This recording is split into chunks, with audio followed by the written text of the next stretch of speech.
जय हिंद। आज हम लोग देखते हैं लेक्चर नंबर 7। इसमें हम लोग लेक्चर नंबर 6 का जितना भी गुणधर्म पढ़े हैं वो सभी का बात इसमें हम लोग करेंगे और देखेंगे क्या सच में हम लोग जैसे पहले डिटरमिनेंट सीखे थे क्या उससे आसान हुआ कि नहीं हुआ। अगर आप पीछे वीडियो देखे होंगे तो आपको पता चलेगा, अगर आप नहीं देखे हैं तो जाइए आप जाके देख लीजिएगा, ठीक ना। आज हम लोग देखेंगे कि सारणी के गुणधर्म के मदद से मान निकालना है। क्या करना है? डिटरमिनेंट इसको सोल्व करना है। देखिएगा, एक से दो लाइन में आंसर नहीं आया ना, आप देख के हम बोले थे ना कि बिना मार्कर उठाए आपको बता सकते हैं कि इसका आंसर क्या होगा। हम बताएं, इसका आंसर 0 होगा और इसका भी आंसर 0 होगा। अब आप बोल दिए कि आप तो देख लिए होंगे, आप रट लिए होंगे। नहीं बाबू, आप भी ये काम कर सकते हैं, समझिएगा। आप देखिएगा, अगर इसको आप डिटरमिनेंट से निकालिएगा ना प्लस माइनस प्लस करके तो बहुत लॉन्ग जाएगा, है ना। आप बनाते बनाते थक जाइएगा, लेकिन कहीं ना कहीं ऐसे भी हो सकता है कैलकुलेशन में आप गलती कीजिएगा तो गलती भी हो सकता है। लेकिन जो हम गुणधर्म बता दिए हैं लेक्चर 6 में, आप उसके मदद से आप एक से दो लाइन में बना सकते हैं। देखिए, आप बताइएगा कि अगर यहाँ x प्लस ए है, y प्लस बी है, z प्लस सी है, हमेशा गुणधर्म में आप एक चीज ध्यान दीजिएगा, जो बड़ा है ना उसके पीछे देखिएगा कि बड़ा आया कैसे, है ना। तो ध्यान दीजिएगा। अब यहाँ देखिए ध्यान से, x प्लस ए आया कैसे। x प्लस ए का मतलब x और a के जोड़ दिए थे तो आ गया था। तो वही काम फिर से कीजिए। अब देखिए यहाँ पर x और a के जोड़े थे, इतना आया था। मतलब अगर यहाँ पर ये आपको C1 है, ये आपको C2 है और ये आपको क्या है C3 है, ये आपको R1 है, R2 है, R3 है। तो हम देख रहे हैं कि C1 में ये आपको C3 में क्या है, C3 में। तो हम C1 में यही क्रिया करेंगे। C1 ही हो गया, C1 में करेंगे तो C1 लिखाएगा, जो यहाँ पर रहेगा वही यहाँ पे लिखेंगे, ठीक ना। अब C1 में क्या क्या जोड़े कि C2। अब देखिए C1 और C2 के अगर जोड़ेंगे तो C1 में लिखेंगे, किस में लिखेंगे? C1 में। मतलब हमको क्रियाक्रम हो रहा है C1 में। क्या कर रहा है? C1 में क्रियाक्रम हो रहा है। और C1 में क्या क्या लिखेंगे? C1 plus C2। मतलब ये आपको हो गया C1, ये आपको हो गया C2, ये आपको हो गया C3। हमको जिसमें कहेगा C1 में कह रहा है तो C1 में क्रियाक्रम कीजिएगा, बाकी जैसे है वैसे आप लिख दीजिए। ये कितना है जी? A B C। ये कैसे है? x plus A, Y plus B, Z plus C, है ना। हमको बात करा C1 में तो हम सिर्फ C1 में ध्यान देंगे, बाकी पे ध्यान नहीं देंगे, ठीक ना। अब देखिए C1 में क्या करा है, C1 की जगह पर क्या करा है, C1 प्लस C2 को जोड़ना है। मतलब C1 ही हो गया, C2 हो गया, तो x प्लस ए कितना हो गया? x प्लस ए। y और b है तो y प्लस बी, जेड और प्लस सी है तो जेड प्लस सी, है ना। आप देख रहे हैं कि हम आपको गुणधर्म तीसरा क्या बताए हैं कि जब दो रो या दो कॉलम अगर आपस में समान है तो उसको आंख बंद करके आप उसका आंसर 0 लिखिएगा। क्यों?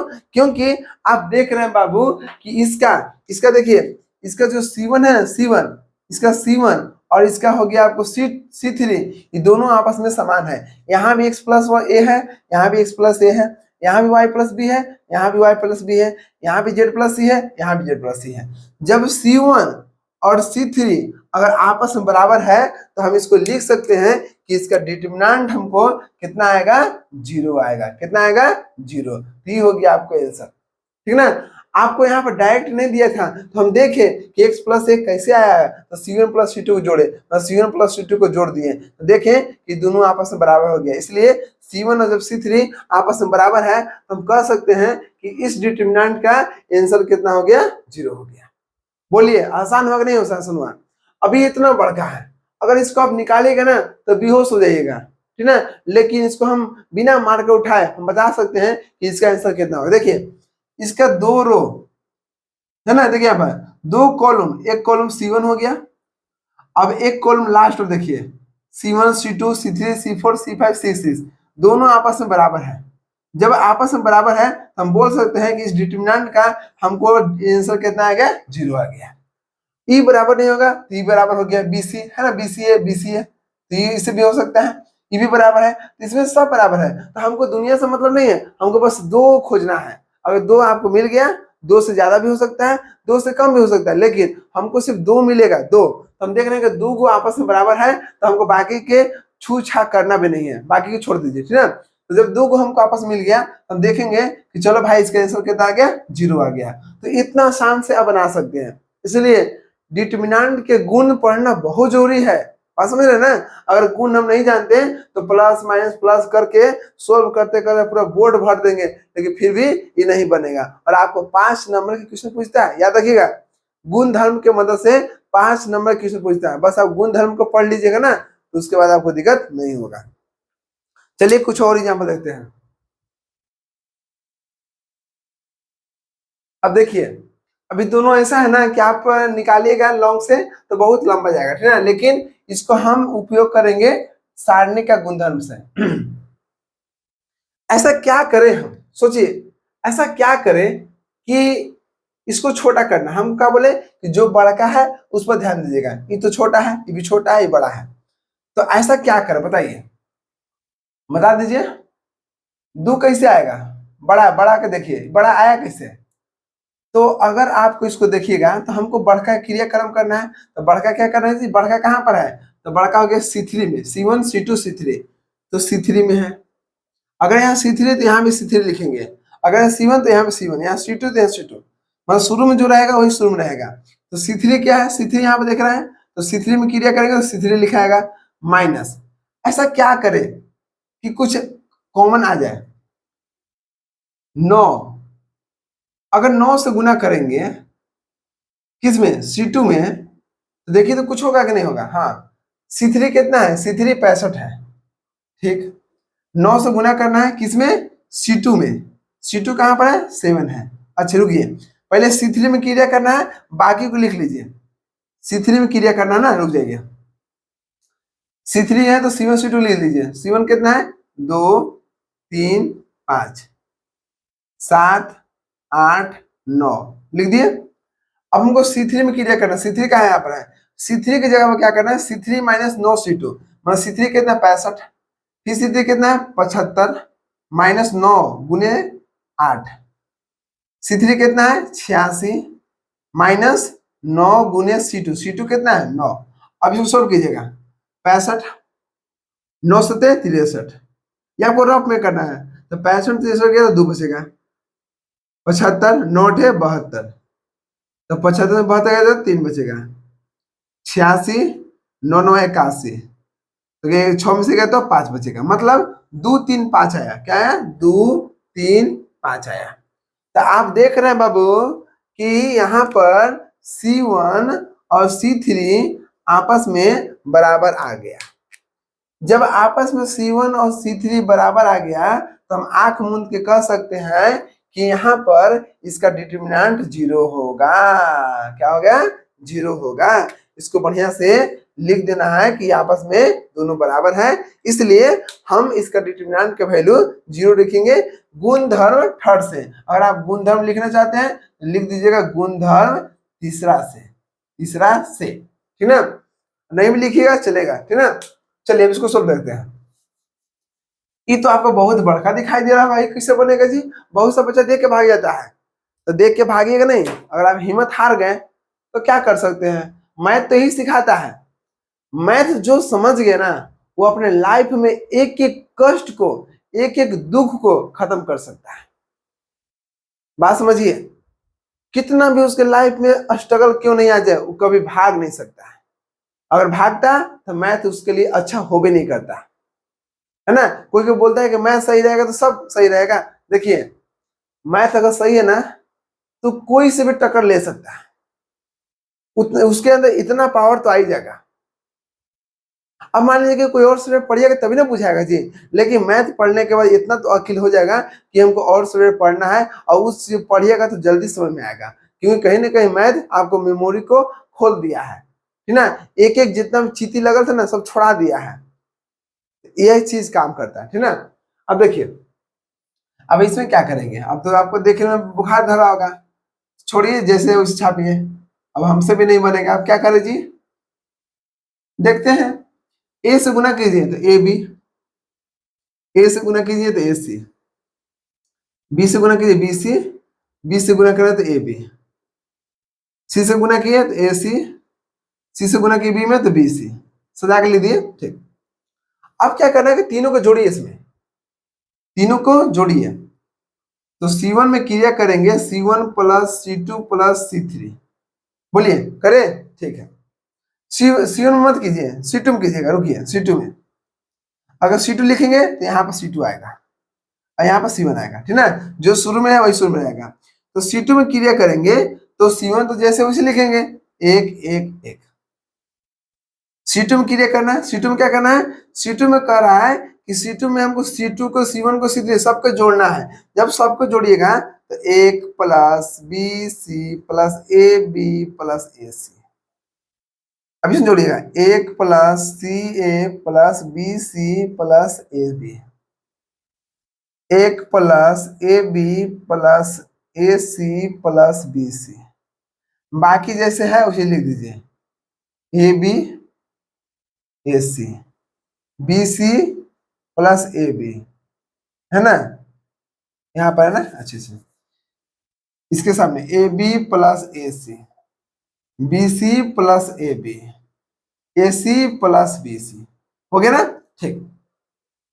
इसके बाद आपको कुछ कॉमन दिखाई दे रहा है, हम बोलते हैं कि डिटरमिनेंट से अगर कॉमन निकालना है तो कोई एक रो या एक कॉलम से, ठीक ना। तो आप देख रहे हैं जी कि इसमें से 1 plus AB BC plus CA common निकल रहा है।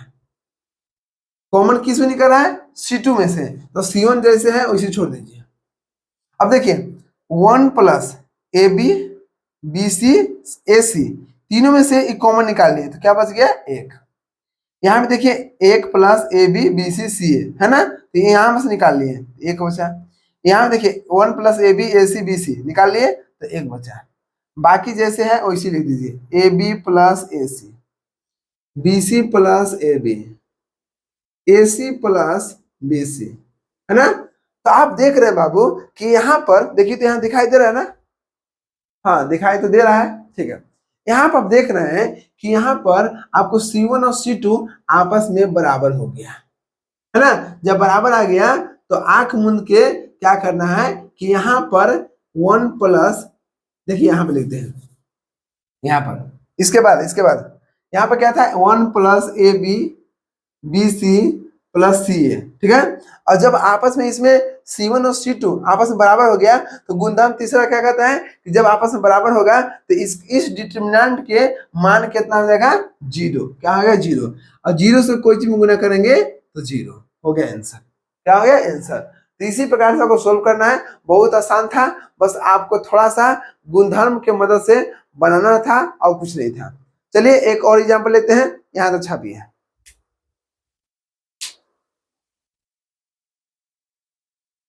अब देखिए इसको हम लोग सोल्व करते हैं, कैसे बनेगा जी बताइए आप लोग। आपको लाना है 2, देखिए इतना को सोल्व कीजिएगा ना तो आपको इतना लाना है, तो आप इस पर ध्यान दीजिए जो लाना है, ठीक ना। जो मंजिल है सबसे पहले उसके पर फोकस कीजिएगा, आप मंजिल को समझिएगा तो सब हो जाएगा। यहाँ A है, यहाँ B है, C है, सब सिंगल सिंगल आगे 2 से गुना करना है।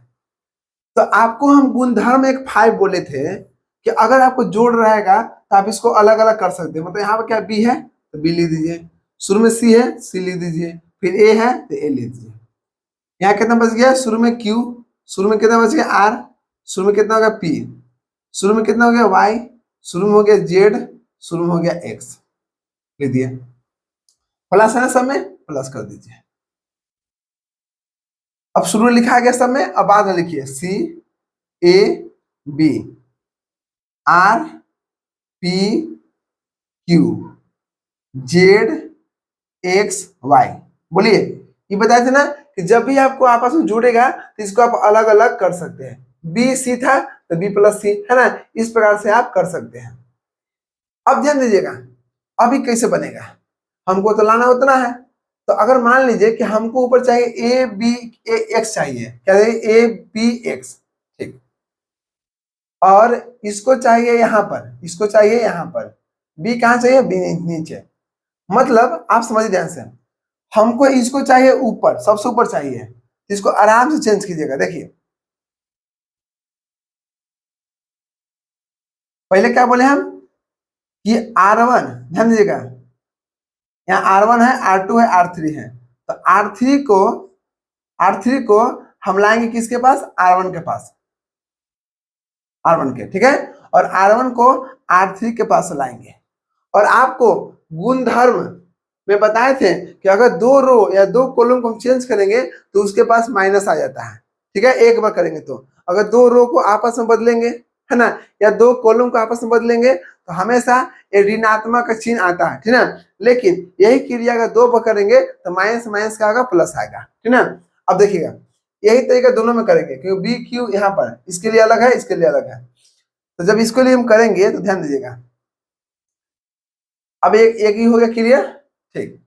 अब इसको देखिए, इसके लिए ऊपर ए पी एक्स चाहिए, तो ए पी एक्स यहाँ पर है और ये नीचे चाहिए, तो ऐसा कीजिए इसमें इसको ऊपर करना है, R2 को R1 के पास और R1 को R2 के पास, ठीक है ना। तो देखिएगा यहाँ पर आपको बोलते हैं कि जब भी हम आपको दो गो रो आपस में चेंज होगा तो माइनस लगता है, चलिए माइनस लगा दिए, ठीक है, ठीक। चेंज कीजिए R3 को R1 पास, तो R3 को उठाइए और R1 में रखिए, तो A P X। R1 कहां पर है, यहां पर है, इसको उठा के नीचे रखिए, B Q Y, बीच में जो बाबू है उसको रख दीजिए C R Z, कर दिए। माइनस हम आगे लगा दिए, क्योंकि हम कहता है कि जब भी दो रो या कॉलम चेंज करते हैं तो माइनस आता है, ठीक ना। अभी प्लस है तो यहाँ भी चेंज करेंगे तो प्लस से माइनस हो जाएगा, ठीक है। क्या करना है, R2 को R1 पास, R2 कहां पर, यहाँ पर है, और R2 R1 यहाँ पर है, चेंज कीजिए, APX ऊपर चल जाएगा, APX C R Z, नीचे जैसे है वैसे छोड़ दीजिए, हो गया, ठीक। अब देखिए ऊपर चाहिए था APX, हो गया, नीचे चाहिए था BQ इतना, तो आपको तो यहाँ पर नहीं आ रहा है, अब नहीं आना तो क्या करेंगे समझिएगा, फिर चेंज करेंगे। आप देख रहे हैं C हमको चाहिए नीचे, लेकिन C आ रहा है पीछे, C आ रहा है पीछे, मतलब R2 को R3 के पास और R3 को R2 के पास चेंज कर दिए। यहाँ देखिए R3 के R2 के पास और R2 को R3 के पास, तो जब इसको फिर से क्लियर करेंगे तो ये जो माइनस है ना, ये जो माइनस है अब वो प्लस हो जाएगा। क्या करेंगे, देखिए यहाँ के बाद यहाँ देखते हैं, एक माइनस पहले के है, एक माइनस पहले के है, ठीक है, और एक माइनस इसको चेंज करने के बाद आएगा, दो माइनस हो गया, होगा ना, ठीक। R2 और R3 को चेंज करने, R1 जैसे है वैसे लिख दीजिए APX। अब R2 को R3 में तो होगा BQY, BQY CRZ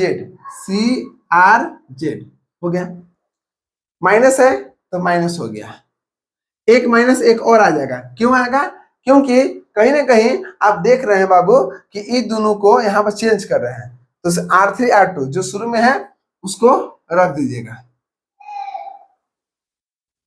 यहाँ कितना हो गया, APX, यहाँ देखिए चेंज करना है तो BQY CRZ हो गया। अब ध्यान दीजिएगा माइनस माइनस क्या हो गया, प्लस हो गया, ऊपर कितना है APX BQY CRZ।